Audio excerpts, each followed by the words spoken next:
আমার নবী পাকের কদম মোবারকার নিচের মাটির বরকত বলছি। বলবো বলবো বলবো জোরে বলুন সুবহানাল্লাহ, আরো জোরে। আব্বাজি আমার নবীকে মারবে বলে আবু জাহেলের বোনের আশা, আবু লাহাবের আশা। আবু লাহাব আমার নবীর বেই, আবু লাহাবের স্ত্রী উম্মে জামিল আমার নবীর বিন। ভালো করে বোঝেন, ভালো করে। নবী পাকের মেয়ে আম্মা রোকায়া, ভালো করে বোঝেন। হযরতে জাইনাবকে বিবাহ দিয়েছিলেন আবু লাহাবের ছেলের সাথে, উতবা আর উতাইবা। হে যুবক, এমন সময়তে এই জাইনাব আর রোকায়া এই জন্য বেই বিন হয়েছিলেন। ভালো করে বুঝবেন। উম্মে জামিল নবীর শত্রু, প্রতিমধ্যে কাটা বিছায়। আমি চোখে দেখে এসেছি এলাকা। আব্বাজি আমার সোনা মানিক হিংসা মনে নবীজিকে মারার জন্য তার উদ্যত হয়েছে। বাবা ওরে আমার সোনা মানিকেরা, বাবা এমন সময় একটা মিটিং করেছে। ওই মিটিং এর ভিতরে একজন উঠে দাঁড়িয়ে গেছে, নবীজিকে আঘাত করব, নবীজিকে আপনার কিনা মারব। আব্বা আমার যে এই কথা বলেছে, সঙ্গে সঙ্গে তার চোখে বেদনা শুরু হয়ে গেছে, যন্ত্রণা শুরু হয়ে গেছে। বাবা আমার সোনা মানিকেরা সঙ্গে সঙ্গে ডাক দিয়ে বলে, আবু লাহাব নবীকে মারতে যাব, কিন্তু চোখে তো আমার বেদনা, একটু কবিরাজ করি, বেদনা দূর হলে তারপরে যাব। আব্বাজি আমার বাড়িতে চলে গিয়েছে। মেয়ে তার ডাক দিয়ে বলতেছে, আব্বু কি হয়েছে আপনার? বলছে আমার চোখে বেদনা শুরু হয়েছে। কেন মা, কেন বাবা? বলছে মা রে আমার, তুমি জানো আবু লাহাব মিটিং ডেকেছে, ওই মিটিং এ হাজির হয়েছি, নবীকে মারব বলে উদ্যত হয়েছি, আমার চোখে বেদনা শুরু হয়েছে, উপায় কি? এমন সময় বলছেন বাবা তাহলে কবিরাজ ডাকুন। ডাক্তার কবিরাজ যত করা হয় তত যেন আরো বেদনা বেশি হয়, রোগ আরো ভালো হয়, চোখের যন্ত্রণা বেশি। হে বাবাজি শুধু চোখ ডলে কি হবে? চোখ ডলে কি হবে? আস্তে আস্তে চোখ ফুলে গেল বাবা, চোখ ফুলে গেল।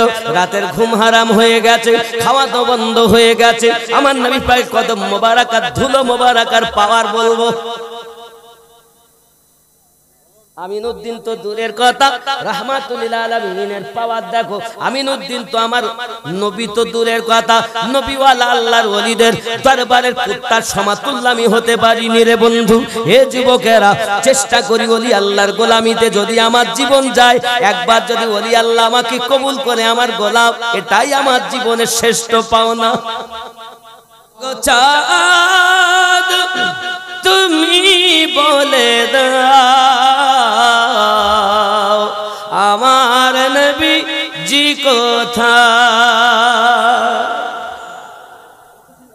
বলবো ভাত খাই যাবেন না? ভাত খেয়ে দিবে গো, ভাত খেয়ে দিবে। এখন মেয়ে বলে কবিরাজ দেখাও, কবিরাজ দেখাতে যায়, যত দেখায় তত বেদনা বেশি। আর চোখ ফুলে গেছে, বুঝতে পেরেছেন? ফুলে গেছে, ঘুমাইতেও পারে না, খেতেও পারে না, ছটফট করে। একদিন গেল, 2 দিন গেল। আচ্ছা মেয়ের আব্বাকে বেশি ভালোবাসে না? কথা বলে। আর ঘরে যদি মেয়ে হয় তো বাপের মুখ বেঁকিয়ে যায়। বেটা হলে আজান দেওয়ার জন্য মৌলবি ডাকে, আর বিটি হলে মুখ একদম হাওড়ার 5 তলায়। এই হয়নি? আল্লাহর হাবিব বলেন, আল্লাহ যখন বান্দাকে ভালোবাসে তখন তার রুজিতে বরকত দেয়। আল্লাহ যখন আরো বেশি ভালোবাসে তখন তার ঘরে নারী সন্তান দান করে। আপনার ঘরে যদি মেয়ে সন্তান বেশি হয়, দুঃখ লিও না আব্বা, আমি নবীর হাদিস বলছি। আমার রাসূল বলেন, 4টি মেয়ে যার বাড়িতে আছে সেই ব্যক্তি তার আব্বা মা জান্নাতি হবে। সাহাবী রাসূলরা উঠে দাঁড়িয়েছেন, হুজুর যার ঘরে 3 মেয়ে, ও মা ভালো করে শোনো আমার মা বোনেরা, বা আহা আপনারা মায়ের জাত মা, আপনাদের মতো মায়ের গর্ভে আমার গৌসে আজম জন্ম নিয়েছেন, আপনার মতো মায়ের গর্ভে আমার খাজা গরিব নওয়াজ জন্ম নিয়েছেন, আপনার মতো মায়ের গর্ভে আমার সরকারে আলা হযরত জন্ম নিয়েছেন, আপনার মতো মায়ের গর্ভে আমার আলিমউদ্দিন নকশবন্দি হুজুর জন্ম নিয়েছেন, আপনার মতো একটি মায়ের গর্ভে ইমামে রব্বানি মুজাদ্দিদ আল-ফিসানি হুজুর জন্ম নিয়েছেন। হাই আমার মা, তোমরা মায়ের মতো হয়ে চলো মা, নায়িকা হয়ে না মা। শোনো শোনো মা, হযরতে রাসূল করিম রউফুর রহিম সাল্লাল্লাহু আলাইহি ওয়াসাল্লাম বলেন, যার ঘরে 3 মেয়ে তাদেরকে যদি সঠিকভাবে বিবাহ শাদী দেয় তার আব্বা মাও জান্নাতি। আবার একজন সাহাবী উঠে দাঁড়িয়েছেন, ইয়া রাসূলুল্লাহ, হুজুর দয়া করে বলুন, যার ঘরে 2 মেয়ে, হায় হায় প্রশ্ন কেমন দেখেন, নবী পাক বলছেন যার ঘরে 2 মেয়ে তারও বাপ মা জান্নাতি। আবার একজন উঠে দাঁড়িয়েছেন, হুজুর যার ঘরে 1 মেয়ে, আমার নবী বলেন যার ঘরে 1 মেয়ে তার বাপ মাও জান্নাতি। আবার একজন উঠে দাঁড়িয়েছেন, ইয়া রাসূলুল্লাহ, হুজুর যার ঘরে নেই মেয়ে, কোনো বিটি নাই, হুজুর তার কি হবে? আমার রাসূল বলেন বিটি নাই, কিন্তু আল্লাহর কাছে বলে আল্লাহ একটা বিটি দিলে ভালো হতো, আল্লাহ বিটি দিলে ভালো হতো, আমি তাকে মা বলে ডাকতাম, আমারও তো শখ আছে একটা জামাইয়ের বাড়ি যাব, আল্লাহ একটা বিটি দিও, কিন্তু বেটাই হয়, বিটি নাই, বিটি নাই, শুধু বেটা। আল্লাহ পাকের নবী বলেন শুধু বিটি হয়নি, বেটা হয়েছে, কিন্তু বিটির আশা তার অন্তরে আছে, কাল হাসরের মাঠে আমি নবী তার হাত ধরে জান্নাতে নেব। নারী এত বরকতময়, সুবহানাল্লাহ বলেন। এখন মেয়েরা তো বাপকে বেশি ভালোবাসে, স্বামী দেখবেন যদি স্বামী স্ত্রীকে ধরে মারে, তুমি মারো মারো, কিন্তু আমার আব্বা মা তুলে যেন গালি দিও না, বলে না? আপনারা স্ত্রীকে মারেন নি? মারেন, খবরদার মারবেন না, ভালোবাসবেন। আবার অনেকে আছে স্ত্রী বাদ দিয়ে কট লাইনে সম্পর্ক করে, এখানকার ছেলেরা করে টরে না, কথা বুঝতে পেরেছেন? অনেক সময় দেখবেন স্বামীর সঙ্গে কথা নাই, মিল নাই, তো বিছানা তো এক চৌকিতে এক খাটে, তো স্বামী একদিক, এ উত্তর দিক আর ও দক্ষিণ দিক, উত্তর দক্ষিণ, এটা পশ্চিম, তো এটা পশ্চিম, নামাজ জানো পড়লাম ওখান থেকে এই দিক ফিরে, তাহলে এটা পশ্চিম, তাহলে উত্তর দক্ষিণে আছে, মাঝখানে ইবলিস ঢুকে বলতে দেয় তোর স্বামী এত তেরেঙ্গা খায় জানিস, তোর স্বামীর থেকে খালাতো ভাই দেখতে খুব ভালো, আর স্বামীর মনে কেউ তোর বিবি চলে ওয়াসল জিনিস, তোর থেকে তোর মামা তো বোন কত সুন্দর দেখতে বল, ওর থেকে তুই যেখানে কাজ করিস সেই ঘরের মেয়েটা কত সুন্দর বল। এখন স্বামী কড লাইনে ভালোবাসা করে, বিবি কড লাইনে সম্পর্ক করে, কেন? মাঝখানে সুযোগ পেয়েছে ইবলিস। আল্লাহ রাসূল বলেন স্ত্রী মাথা চুলে মাথা দিয়ে ঘুমাবে, দুইজনা এত মোহাব্বত করে ঘুমাবে, মাঝখানে যেন বর্ডার রাখবে না, বর্ডার রাখলেই ইবলিস ঢুকে মনে ধোকা দেবে, আর তোমাকে আর ভালো না বে যে খালাতো ভাইকে ডিম সিদ্ধ করে খাওয়াবে, আর সাদ্দামের বাপ কচু পাবে।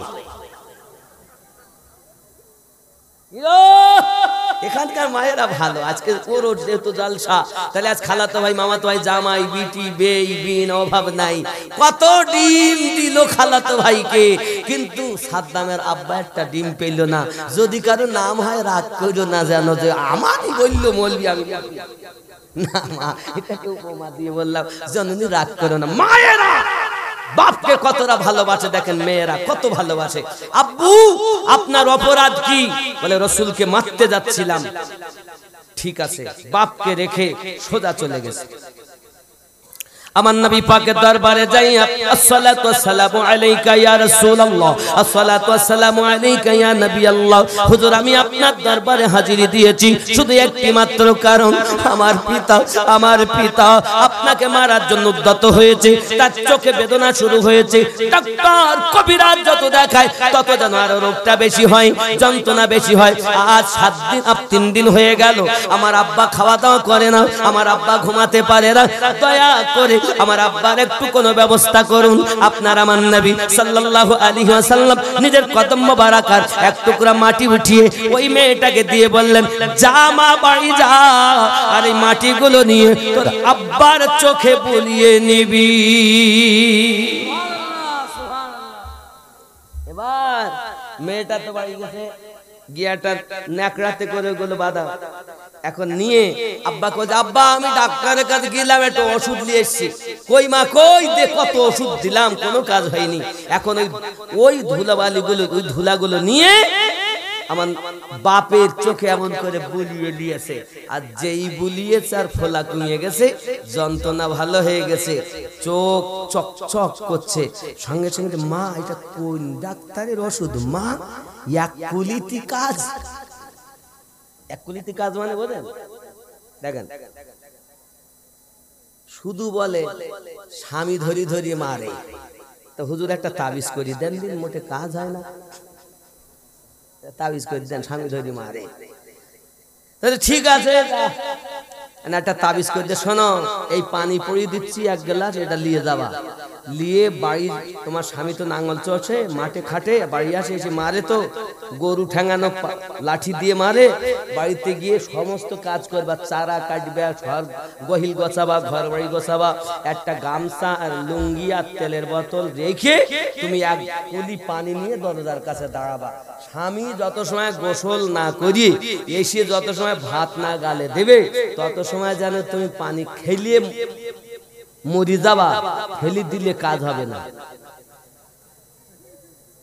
এইবার ও গেছে, স্বামী আসছে বাড়ি, এখন আসবে মাঠ থেকে, সমস্ত কাজ করে গোল টোল গুছিয়ে একদম ঝাড়ঝুড় দিয়ে পরিষ্কার, তেলের বোতল, সাবান, লুঙ্গি, গামছা আর রেখে দিয়েছে। এমন সময় স্বামী এসে দেখতেছে, বাহ বিবি যে আজ কাজ করেছে, যে বাহ, গরুটা বেঁধে এসে দেখ তেলের বোতল পাশেই, তেল ঢেলেছে, গামছা পাশেই, লুঙ্গি পাশে নিয়েছে, গোসল করেছে, এসে দেখে খাবার খোলা, বাবা খাবারটা নিয়ে খেতে বইয়েছে, কাজ হচ্ছে যে, বুঝতে পেরেছেন? এবার বলতেছে, কই কই গেলি, আয় একসাথে খাই। কিরাম ওষুধ, এক কুলিতি কাজ। মানে বলতেছে না, এক গাল যত সময় না খাচ্ছে তত সময় তো ফেলতেও পারছে না, পানি গিলতেও পারছে না, না খেলে তো আমি যাবো না, দরজার কাছে চুপ করে দাঁড়িয়ে আছে। এবার বাড়ি চলে গেছে, মৌলভী সাহেবের কাছে, হুজুর কি পানি পড়াও? কেন? তো তোমার থুতনি পড়া। যেমন কত তালা পড়ি ফেলেছি, কিচ্ছু হয়, আর এক কুলিতি কাজ। মা ওরা তোমার থুতনি পড়া, মানে তোমার স্বামী এসে কিছু বললে তুমি মুখ চালাতে, আর তোমার স্বামী লাঠি চালাতে। তুমি যেদিন থেকে মুখ বন্ধ করেছ, স্বামী লাঠি বন্ধ করে দিয়েছে। রাগ করছেন? রাগ করছেন? দেখবেন এরা মুখ একটা বললে তিনটে শুনিয়ে দেয়, লাঠি আর বন্ধ। আল্লাহ হেফাজত করুক, জোরে বলি আমিন।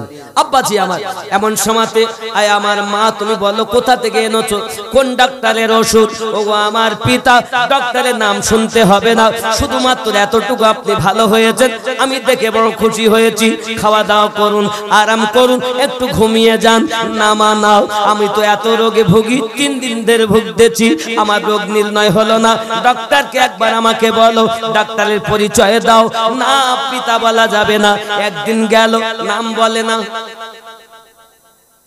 দ্বিতীয় দিন গেল, তাও নাম বলে না। প্রতিদিন, মা একটু বল না রে মা, কোন ডাক্তার, তার বাড়ি কোথায়, নাম কি, আমাদের বিপদ আপদে যাবো তার কাছে।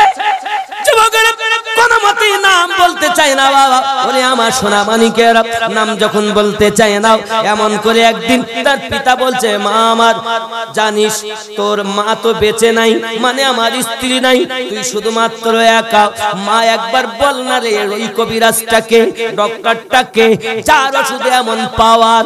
ডাক দিয়ে বলছেন, বাবা আমি নাম আপনাকে বলতে পারি, তবে আপনাকে কসম খাইতে হবে যে নাম শোনার পরে আপনি আমাকে কোনো আঘাত করবেন না, আপনি আপনি আমাকে মারবেন না, আপনি আমাকে কষ্ট দেবেন না, আপনি যদি বলেন তাহলে আমি আপনার মত বলতে পারি। বলে হ্যাঁ আমি কিছু বলবো না, এমনিতে মানবো না, আপনি হবল দেবতার নামে কসম খাইতে হবে, যদি খান তাহলে নাম বলবো। সঙ্গে সঙ্গে আব্বাজি আমার মেয়েটা বাপকে কসম খাইয়ে নেয়, কারণ মেয়েটা জানে যদি আমার বাপ নাম শুনে আমাকে মারে, আমার মা নাই যে আমাকে ঠেকিয়ে নেবে, আমাকে বাঁচিয়ে নেবে। কারণ যে নবীর শত্রু আমার পিতা, নামটা যদি একবার বলি আমায় যদি মারে তাহলে তো আমাকে ঠেকানোর লোক নাই।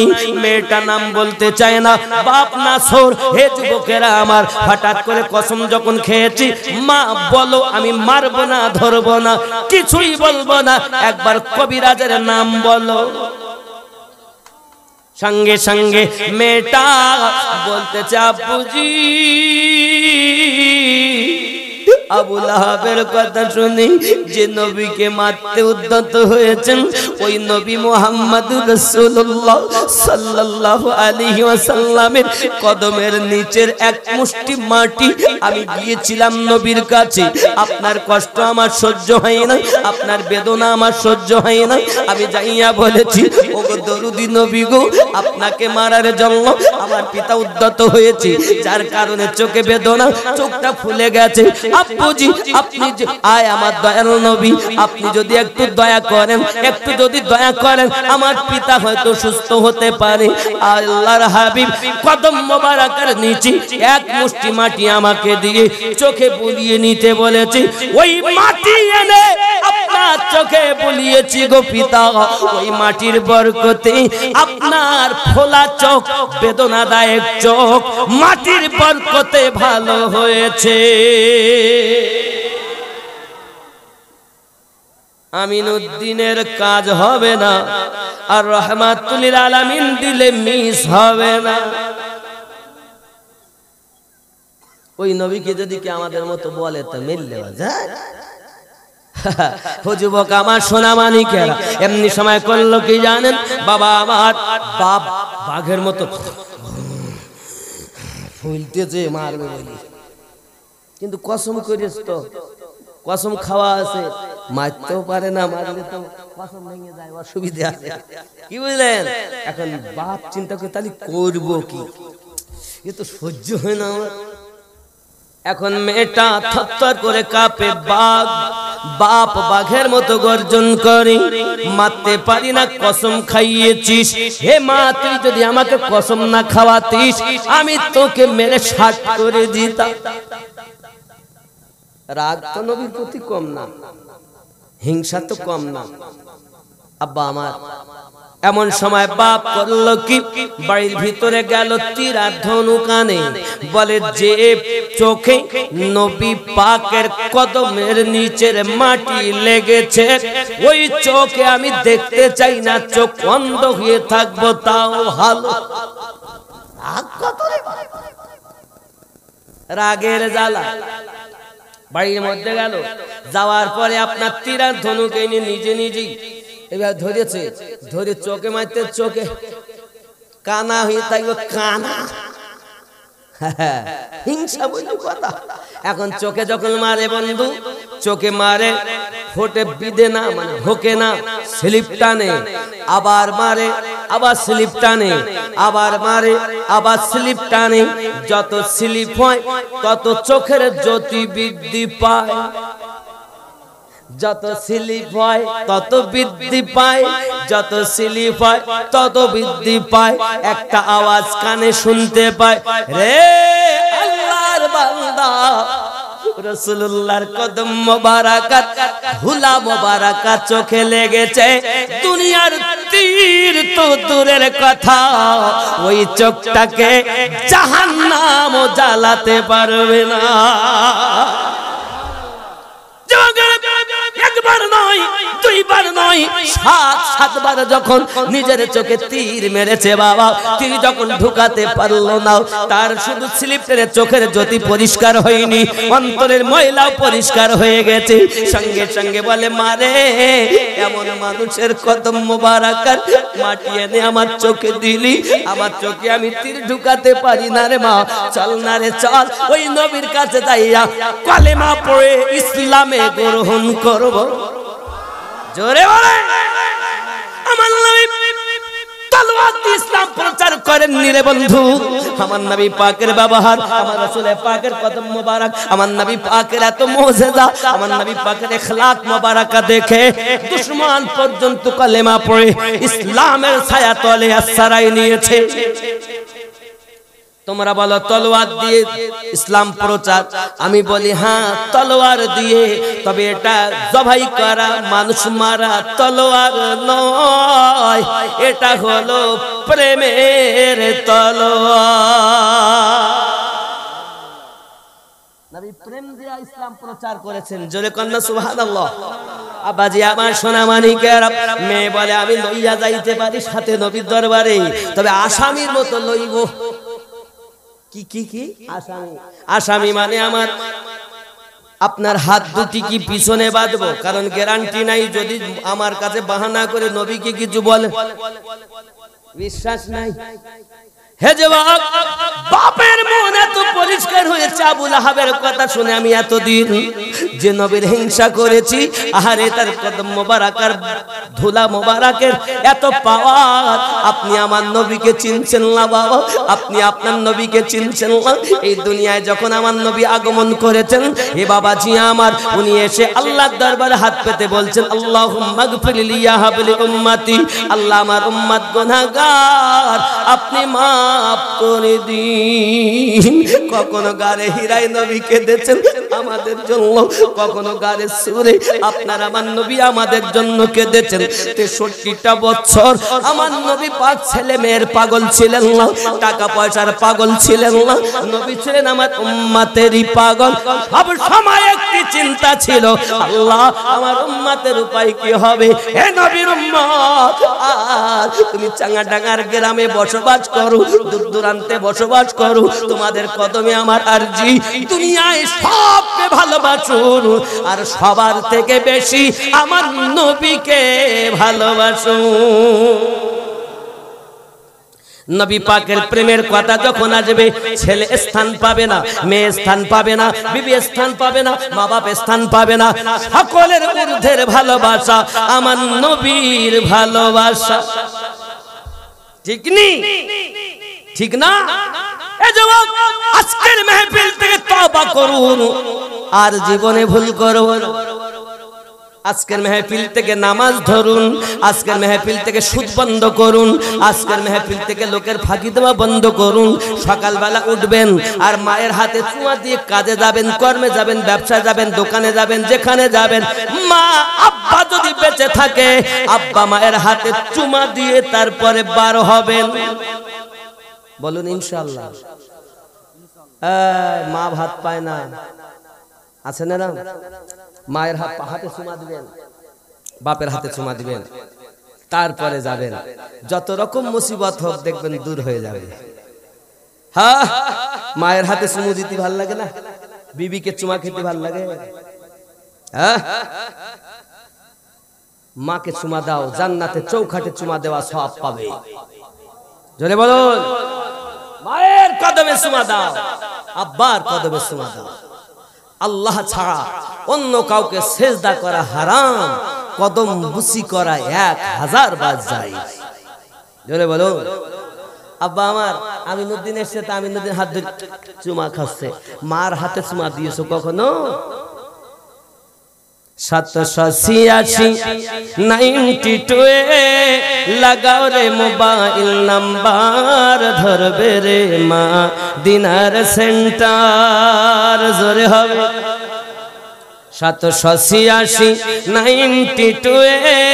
লাগাও রে মোবাইল নাম্বার, ধরবে রে মা দিনার সেন্টার নেটওয়ার্ক বিজি হয় না কভু এমনই একটা ধরবে রে মা দিনার সেন্টার গাওসো খাজা আহমদ রাজা সেই দরবারের কমান্ডার ধরবে রে মা দিনার সেন্টার জোরে বলুন নামাজ শেষে মুকুত হস্তে কল করো ইয়াকিন করে কল করো ইয়াকিন করে নামাজ শেষে মুকুত হস্তে কল করো ইয়াকিন করে কল করো ইয়াকিন করে নামাজ শেষে মুকুত হস্তে কল করো ইয়াকিন করে তখন তোমার রিসিভ হবে সে আল্লাহর দরবারে দোয়া কবুল হবে তোমার অপশন করো সপটার ধরবে রে মা দিনার সেন্টার নেটওয়ার্ক বিজি হয় না কভু এমনই একটা और ধরবে রে মা দিনার সেন্টার জোরে বলে इश्क़े नबी सिम कट लगाओ अपन अपन हृदय अपन अपन हृदय नबीर भालोबासार सिम कट लगाओ अपन अपन हृदय अपन अपन हृदय नबीर भालोबासार सिम कट लगाओ अपन अपन हृदय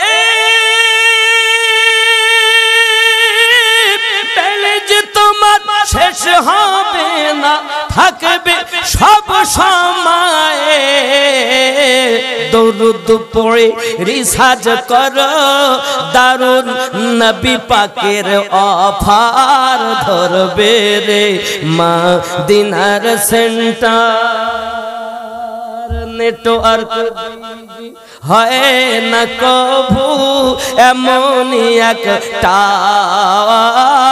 ধরবে রে মা দিনার সেন্টার গাউস খাজা আহমদ রাজা গাউস খাজা শেখ আহমদ সেই দরবারের কমান্ডার ধরবে রে মা দিনার সেন্টার জোরে বলে এখন মনের ভিতরে রাগ ধ্বংস হলো মেয়েকে বলে লইয়া চলো হাত দুটি পিছনে বেঁধে টুকটুক করে আমার নবীর দরবারে লইয়া যায় জোরে বলুন নবী তো ওই নবী যিনি উম্মতের কষ্ট সইতে পারে সন্তান যদি ভুল করে মা ব্যথা পায় উম্মত যদি ভুল করে নবী কষ্ট পায় আর মদ খাইও না বাবা আর সুদ খাইও না বাবা বাপ মাকে কষ্ট দিও না বাবা নামাজ ছেড়ে দিও না বাবা তুমি ভুল করো আর আমার নবী মদিনায় শুইয়া কষ্ট পায়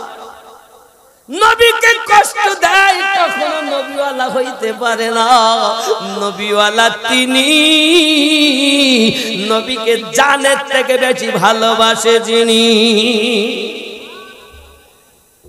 তুমি ভুল করো নবী কষ্ট পায় তাহলে আজকের মেহফিল থেকে আমরা শিক্ষা নেব আর কোনদিন আমরা ভুল করব না জানা মতে রাজি আছেন আব্বা আপনাদের কাছে আমার অনুরোধ এতটা মায়ের সঙ্গে যেন কখনো উঁচু গলায় কথা বলবেন না আব্বার সঙ্গে যেন উঁচু গলায় কথা বলবেন না আমি বিদায় বেলা আপনাদের বলবো বাবা নকশবন্দিয়া মোজাদ্দেদিয়া সুন্নি মাদ্রাসা আমার বাড়ির সামনেই আপনাদের বীরভূমের ছেলে মাদ্রাসায় আছে এখন ছুটি দিয়েছি আব্বা আমার ওই মাদ্রাসার জন্য আপনারা যদি যাকাত ফিতরা কেউ দিতে চান দিবেন আমি এখানে কয়েকটা মানে ক্যালেন্ডার দিয়েছি আমাদের সভাপতি আছে জানে আর ওখানে আছে নিবেন দিবেন যদি কিছুই না দেন অন্তত হাত ভরে আল্লাহর কাছে দোয়া দিবেন সুন্নিয়াতের প্রতিষ্ঠান বাবা, আপনাদের যে টাকা দিচ্ছেন জালসা করা, অল্প কিছু রেখে যাওয়া আসা খরচা বাদে সব মাদ্রাসায় দেওয়া হয়।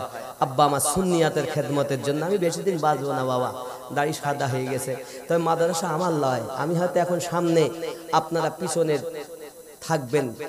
মাদ্রাসাটা আপনাদের মাদ্রাসা। মাদ্রাসা কার মাদ্রাসা?